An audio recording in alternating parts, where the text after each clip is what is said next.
At his very first press conference, President Trump announced plans for an AI healthcare system that can cure cancer. Artificial intelligence will create a gene sequence from everyone's blood sample and determine what kind of cancer you will die from in the future without their vaccine. Could you just say one word? I hear so many positive things about what it's going to do for medical research and for solving things, cancer and all the different problems. How will AI help us with the fight against the various problems, diseases, etc.?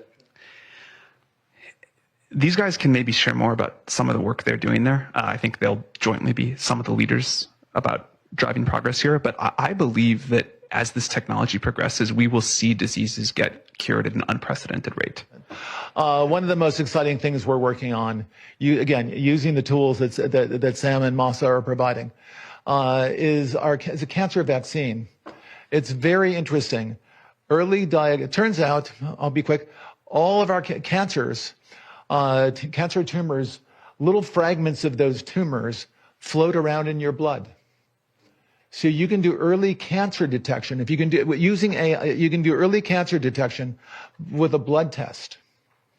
And using AI to look at the blood test, you can find the cancers that are actually seriously threatening the person. So we can, again, cancer diagnosis using AI has the promise of just being a simple blood test. Then beyond that, once we gene sequence that cancer tumor, you can then vaccinate the person, design a vaccine for every individual person to vaccinate them against that cancer. And it will only take 48 hours to make your custom vaccine. So the idea of safety trials doesn't even exist anymore. And you can make that vaccine, that mRNA vaccine, you can make that robotically, again, using AI in about 48 hours. So imagine early cancer detection, the development of a cancer vaccine for your particular cancer aimed at you, and have that vaccine available in 48 hours. This is the promise of AI and the promise of the future. Great, thanks.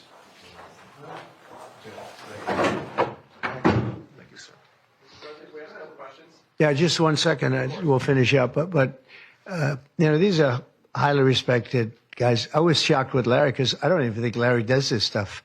You did a very good job for a guy that doesn't do it much, right? But he's so respected, and the group, and it's really an honor. But for Larry to be here and do this is very unusual because he doesn't do this stuff. He doesn't need it. He does, and you don't need it, do you? Huh? You don't need it. But I think it's an honor to the country. It's a great honor that this group, these are the top people, that they're going to do it, and they're going to do it here, and we're going to make it as easy as it can be. Larry Ellison is the founder of Oracle, who is already building 10 data centers in Texas to revolutionize the healthcare industry with 48-hour AI vaccines and to keep the peace through mass surveillance and drones. During a recent Oracle Q&A, Ellison said AI will soon play a major role in monitoring society through a vast network of interconnected cameras, including security systems, police body cams, and vehicle dash cams. Everyone would see it. Your body cams will be transmitting that. The police will be on their best behavior because we're constantly watching and recording everything that's going on. Citizens will be on their best behavior because we're constantly recording and reporting everything that's going on. Ellison's vision is for AI to analyze data from this network of cameras in real time in an attempt to prevent crime while also tracking and influencing public behavior for a safer society. We have drones. If there's something going on in a shopping center, and I'll stop, a drone goes out there, get there way faster than a police car. There's no reason for, by the way, high-speed chases. You shouldn't have high-speed chases between cars. You just have a drone follow the car. I mean, it's very, very simple. Trump has been advocating for this since 2016. The biometric entry-exit visa tracking system, which we need desperately. And I will tell you, it will be on land, It will be on sea. It will be in air. We will have a proper tracking system. Meanwhile, the It's president... critical because this is what convinces people to accept, to legitimize total biometric surveillance. If we want to stop this epidemic, we need not just to monitor people, we need to monitor what's happening under their skin. What we have seen so far is corporations and governments collecting data about where we go, who we meet, what movies we watch. The next phase is the surveillance going under our skin. We're now seeing mass surveillance systems established even in democratic countries, which previously rejected them. And we also see a change in the nature of surveillance. Previously, surveillance was mainly above the skin. Now it's going under the skin.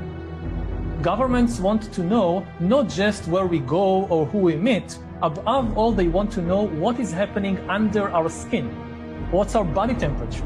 What's our blood pressure? What is our medical condition? Now humans are developing even bigger powers than ever before. We are really acquiring divine powers of creation and destruction. We are really upgrading humans into gods. We are acquiring, for instance, the power to re-engineer life. Humans are now hackable animals. You know, the whole idea that humans have, you know, they have this soul or spirit and they have free will and nobody knows what's happening inside me. So whatever I choose, whether in the election or whether in the supermarket, this is my free will. That's all. We were talking about Stargate that being announced by Trump. Last week, we were talking about the fact that the UK government is pushing in exactly the same agenda direction with data centers to be built at all costs and so on. So let's just remind ourselves what was said in the little promo video that the government produced. We'll just play a short excerpt from this. This was, I think, was from Wednesday's news last week. We're entering a new era of AI. This tech has the potential to improve everyone's lives across our country and to grow the economy. But to do this, we need to invest in the UK's infrastructure and skills. So here are 5 recommendations from my AI Opportunities Action Plan. First, we're creating new AI growth zones.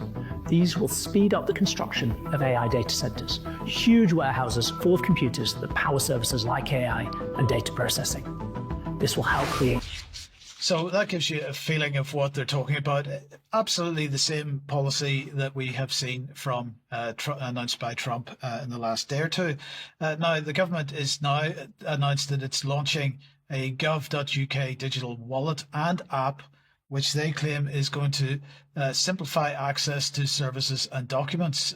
The document they chose to highlight for the greatness of this scheme was the digital driver's license. But as we mentioned a number of weeks ago, they're already talking about the veterans card being the first digital ID that they're going to add to this new system. They also announced reforms to public sector technology, and these two things combined, they claim, are going to save us all £45 billion and drive efficiency and growth. I don't believe a word of it. Now, last week, as we were saying, we highlighted the British government's AI agenda, and that involved dropping everything to build these new data centres and energy infrastructure. Of course, that is, as I say, exactly what Trump has announced as well. Yesterday's announcement of the new digital wallet goes hand in hand with the announcement on AI last week. Let's listen to their sales pitch on that. The newly formed Digital Centre of Government is our vision for the future. We will deliver 5 changes for the British people. Easier lives. Next generation public services designed around the user to save you time. If the government knows your date of birth, it should know when you're old enough to apply for a provisional driving licence or state pension. Faster growth.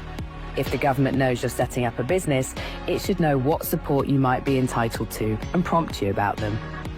Firmer foundations. Digital public infrastructure and digital credentials will secure public services so they are trustworthy and resilient. Smarter organisations. tackling duplication and using AI to automate more things behind the scenes. Imagine if when you move house, you only have to tell the government once, and then all the relevant services are informed automatically. Higher productivity and efficiency, saving public money and enabling frontline workers to focus on delivery. This is a vision for everyone. We're putting new tech in people's pockets, slashing time wasted dealing with annoying processes so they can focus on what matters to them. Welcome to our modern digital government. Are you excited about that? Well, I'm not sure I am, but I can imagine a lot of hackers licking their lips because, of course, they say that there will be better access to data, but for whom, I think, has got to be one of the big questions. Absolutely. Now, this is being pushed mainly by the Department for Science, Innovation and Technology. And, well, just to demonstrate how identical this whole policy is to what Trump has announced, let's bring a tweet from them. This is from a few days ago, October the 6th. And of course, they're talking about faster diagnosis and personalized treatment of cancer. Is that a coincidence? I don't think so. So we might have a discussion about that in extra. Now, let's...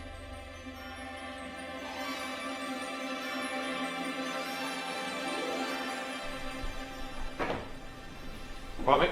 All right, mate. Can I get a pint of lager, please? Yeah, of course. Can I just see some ID? Yeah, no worries. I've got it somewhere here.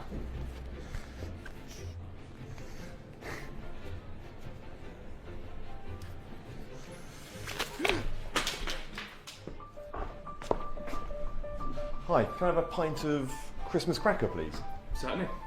I know it's a surprise for everyone, but I don't get asked for my ID anymore. But for loads of young people, they get asked all the time when they want to buy a drink.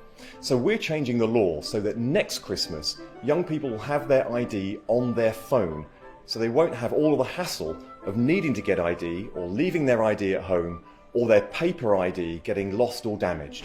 There's already 50 digital apps like this one. But what it means is that bar staff can scan to prove somebody's identity and it doesn't give away any personal information. So it means that giving your ID is safer than it's ever been before. Changes like these are going to create economic growth for our country, which is key to our plan for change. There you are. Great, thanks. You put it on the tab. So this means by next Christmas, buying a pint will be a little bit easier. Great. Yeah, all good. There you go, mate. Cheers. £7.20, please. London prices. Merry Christmas.